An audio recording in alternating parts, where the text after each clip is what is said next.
உங்களுக்கான வாழ்க்கையை மீண்டும் புதுப்பிப்பவன் இறைவன்தான்.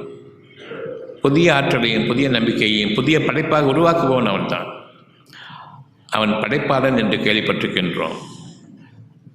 ஒரு வியாதியை சீராக்கி ரிப்பேர் செய்வன் என்று அவனுடைய பெயர் கேள்விப்பட்டது கிடையாது.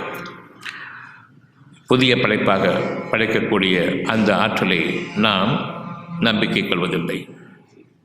எவ்வளவு பெரிய உருவமாக படைத்தான், எதுவுமே இல்லாத நிலையிலிருந்து ஒரு அணுவாகவும் கருவாகவும் பின்னர் கர்ப்பத்தில் வளர்த்து ஒரு குழந்தையாக உருவாக்கி 6 அடி உயரத்துக்கு உங்களை அமைத்து உங்களுக்கு நன்மை தீமைகளையும் அறிவித்து செவ்வையாக்கினான்.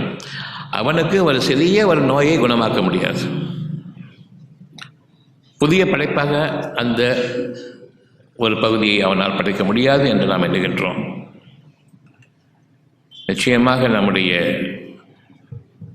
நன்றி உணர்வு நம்மை விட்டும் நீங்கிவிட்டது. சிந்தித்து பார்த்து என்னுடைய வாழ்க்கையினுடைய முற்பகுதியில் என்னென்ன நிகழ்ந்தது என்பதை பாருங்கள். ஏதாவது உங்களுடைய கைவசம் இருக்கிறதா என்பதையும் கவனியுங்கள். கொடுத்தால் அனுபவித்துக் கொண்டிருக்கின்றோம் நன்றி உணர்வு இல்லாமல். பிறகு நீங்கள் நன்றியுணர்வோடு இன்னும் அதிகமாக்கி கேட்க வேண்டும் அவனிடம். இது நன்றியுணர்வு. எந்த சுகத்தில் நாம் வாழ்ந்து கொண்டிருக்கின்றோமோ இப்பொழுது கூட இந்த சுகத்தை நீ எனக்கு அதிகரித்துக் கொள்கிறேன் என்று கேளுங்கள். அது இறைவனிடம் சேரக்கூடிய அழகான பொறுப்பு, அழகான பிரார்த்தனை, வேண்டுதல். ஆனால் நாம் கொடுத்த சுகத்தை அனுபவித்து முடிக்கின்றோமே தவிர இந்த நிலையில் இன்னும் அதிகமான ஒரு புதிய படைப்பாக புதிய சுகத்தில் புதிய குணங்கள் வாழக்கூடிய அந்த வாழ்க்கையை நாம் கேட்கவில்லை. இன்று நாம் நோய்களை குணமாக்கக்கூடிய என்று கேட்பதை விட்டுவிட்டு எனக்கு இருக்கக்கூடிய வாழ்க்கையினுடைய ஒட்டுமொத்த சுகத்தையும் அதிகரித்துக் கொள்கிறேன் என்று கேட்கிறேன்.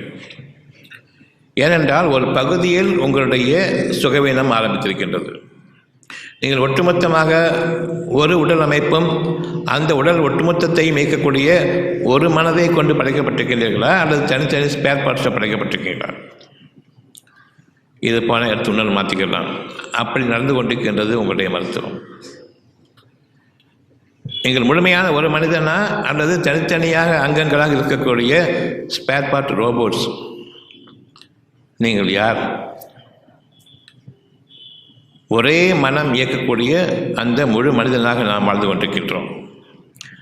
அப்படி என்றால் ஒரு நோய் உங்களுடைய உடலில் ஆரம்பமாகும் பொழுது ஒட்டுமொத்த உடலும் மனமும் சேர்ந்து கெட்டிருக்கின்றது என்பது பொருள். ஒரு சுகம் கிடைக்கும் பொழுது, ஒரு அணுவற்ற சுகம் கிடைக்கும் பொழுது ஒட்டுமொத்த உடல் நலமும் மனநலமும் சேர்ந்து சுகமாகிக் கொண்டிருக்கிறது என்பது பொருள்.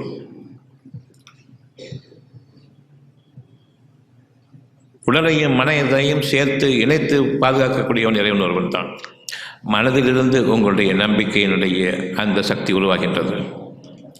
மனதிலிருந்து புதிய படைப்பின் ஆற்றல் உருவாகின்றது நம்பிக்கையின் மூலமாக. இதனை நிராகரிப்பவர்கள் யார்?